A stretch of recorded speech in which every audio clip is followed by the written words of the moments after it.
Thanks for clicking. The London St. Thomas Association of Realtors, Lstar, just released its data for the month of July, showing a real estate market that is slowing down and fast. The slowdown comes as the Bank of Canada raised its policy rate to 5% at the beginning of July, and fixed mortgage rates have been skyrocketing. In fact, they're up again this week, as bond yields continue to flirt around that 4% threshold. Yet, some are still contending that the real estate market is tilted in favor of the sellers. And I've been hearing a lot from the usual suspects, you know who, that a slowdown in the summer is to be expected. But while a summer slowdown might be expected, is the magnitude of the slowdown that we're seeing normal for the London market? What does the data actually say? So what I want to do today is go over London's real estate data for the month of July, take a look at previous summer slowdowns in the London real estate market, and then discuss some tips going forward. Toronto's real estate data should be released by the end of the week, and we'll obviously have updates out on that data on this channel. Click like and subscribe if you want to get those updates, but for now, let's get into London's data.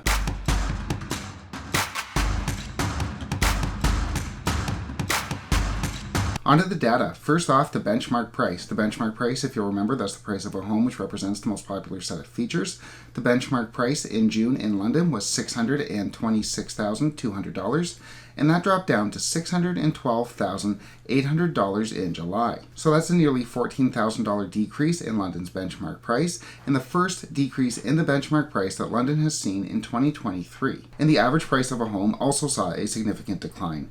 The average price in June was sitting at $661,129, and that dropped down almost $20,000 to $642,693. So that's almost a $20,000 drop in the average price in July alone, and again, the first drop in the average price that London has seen in 2023. And it wasn't just the benchmark and the average price. London also saw a massive drop in its median price as well. The median price, if you'll remember, that's where half as many homes are sold over that price and half as many are sold under.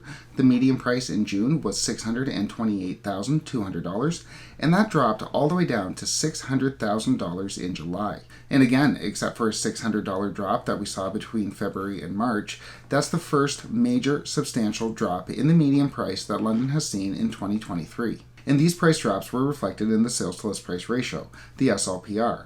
The SLPR measures by how much over or under asking price a home sells. So if a home is listed for $100,000 and sells for $110,000, the SLPR is 110.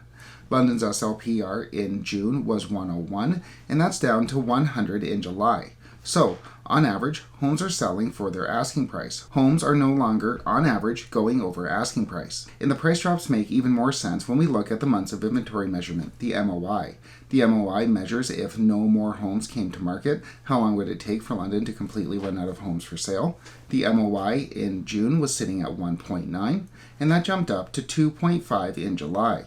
In London's MOI is the highest it's been since February of this year, back when the benchmark price was sitting at $583,500. And not only does London have a lot more inventory coming to the market, but the inventory that we do have is taking longer to sell.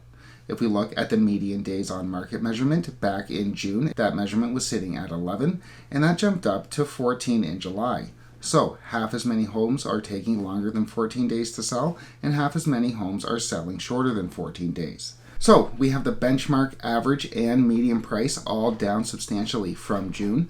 We have homes sitting on the market for quite a bit longer. Homes are no longer selling for over asking price, and we have a lot more inventory coming to the market. But is this slowdown normal? Is the magnitude of this slowdown normal, given the fact that London's real estate market does in fact tend to slow down in the summer months? Let's take a brief look at the months of inventory measurement, the MOI, in previous years, which is a good indicator of supply and demand in a real estate market. I'm going to omit the summer markets from 2022, 2021, and 2020, as they were all obviously outliers, with the one being a major correction in 2022, and 2021 and 2020 being fueled by free money. Going past those 3 years should give us a much better idea of what a London real estate market in the summer is supposed to look like. In July of this year, our months of inventory measurement jumped almost 32% from the previous month, jumping from 1.9 to 2.5.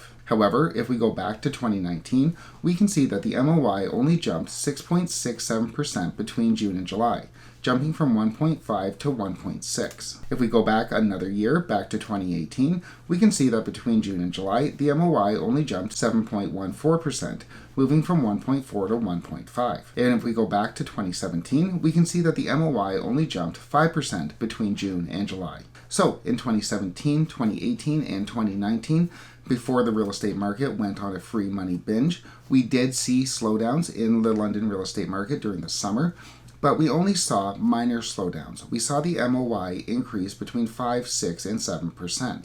We didn't see the nearly 32% increase in the amount of inventory relative to demand that we're seeing right now. So supply and demand in the London market is changing, and it's changing very quickly. Changing so fast that I think there must be something else at work besides the summer market. And that something at work is most likely a major increase in the cost of borrowing. This isn't just a normal summer slowdown. Now, granted, we are still in a seller's market as we do have less than 4 months worth of inventory available. But for how long we will stay in a seller's market, especially with interest rates on the rise, is definitely unclear.